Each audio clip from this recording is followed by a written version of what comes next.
Kita akan melanjutkan lagi pembahasan kita tentang wasiat Rasulullah sallallahu alaihi wasallam bagi mereka yang ingin sukses dunia dan akhirat.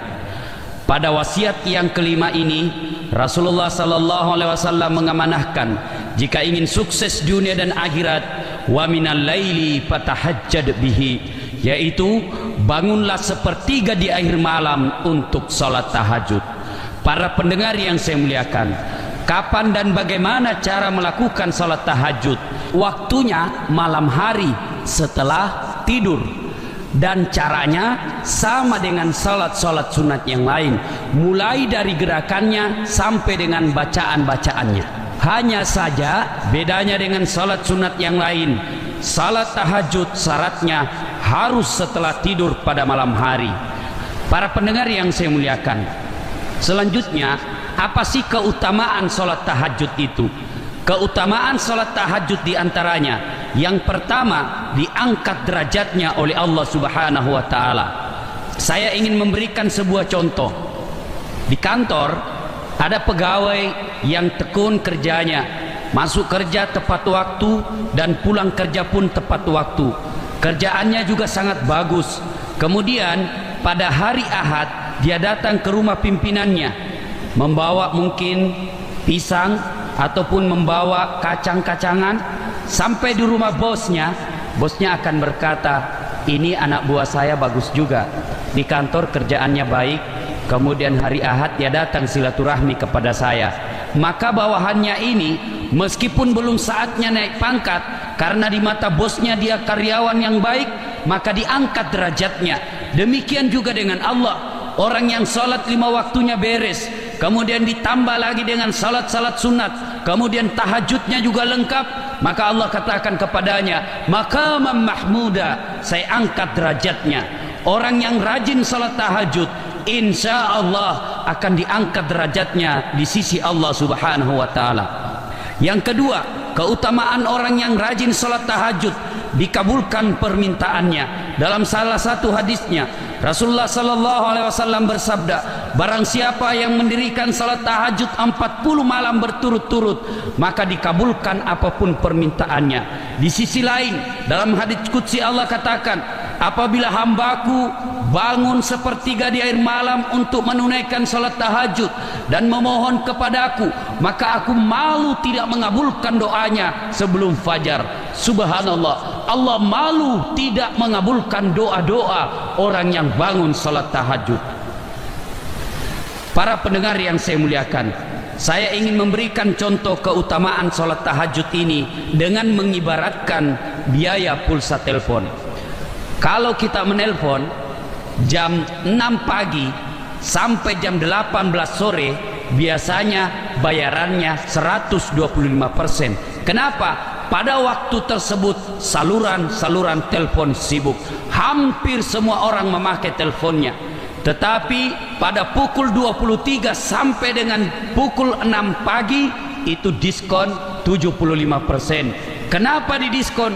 Karena saluran sepi, hampir tidak ada orang yang memakai teleponnya, makanya diberikan diskon khusus. Demikian juga dengan Allah, salat 5 waktu hampir semua orang berdoa. Pada hari Jumat hampir semua orang berdoa. Mana Pak Botoro berdoa tong. Tetapi ketika salat malam jam 2 jam 3 dini hari, orang pada umumnya tidur, orang lain pada umumnya ngorok, kita bangun sepertiga di akhir malam, mengadu kepada Allah, memohon kepada Allah. Pada saat-saat sulitnya itulah Allah memberikan keistimewaan pada ibadah yang kita lakukan. Para pendengar yang saya muliakan, bagi mereka yang ingin dikabulkan doa-doanya, pakailah saluran khusus, dan saluran khusus ini adalah salat tahajud.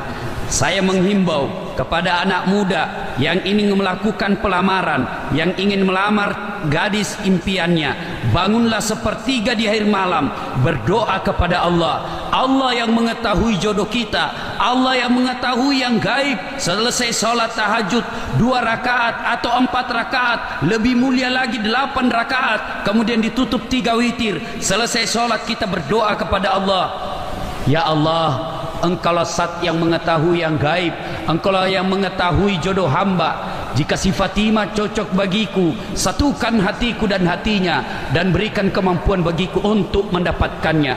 Engkau maha tahu ya Allah, jika dia tidak cocok bagiku, jika dia hanya membawa fitnah dan bencana bagi diri dan keluarga hamba, jauhkan hatiku dan hatinya dan berikan kemampuan bagiku untuk melupakannya.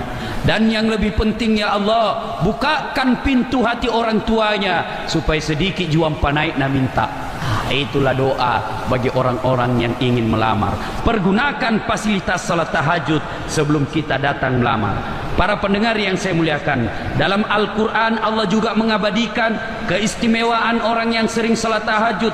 Dalam Al-Quran surah As-Sajdah ayat 16 Allah berfirman, Bismillahirrahmanirrahim, tatajafa junubuhum anil madaji yad'una rabbahum khaufaw wa tama'an wa mimma rasaknahum yunfikun, ila akhir ayat. Dalam ayat ini Allah mengatakan bahwa orang yang dirahmati Allah, orang yang dikasihi Allah, orang yang ingin dekat dengan Allah, mereka jauh dari tempat tidurnya pada malam hari untuk mendirikan salat tahajud. Subhanallah, maka beruntunglah orang-orang yang sering menjauhi tempat tidurnya di akhir malam untuk mendekatkan diri kepada Allah Subhanahu wa taala. Lebih jauh lagi, dalam surah yang sama ayat 18 Allah berfirman, apaman kana mu'minan kaman kana fasikan, apakah sama orang yang beriman dengan fasik? La yasta'un, kata Allah, tidak sama. Ammal ladina amanu wa amilus solihati falahum jannatul ma'wa. Bagi mereka yang sering melakukan amal-amal soleh, salah satu di antaranya adalah salat tahajud, mereka akan dimasukkan ke dalam surga yang mereka kekal di dalamnya. Alhamdulillah, bersyukurlah bagi insan yang sering bangun salat tahajud untuk mendekatkan diri kepada Allah Subhanahu wa ta'ala.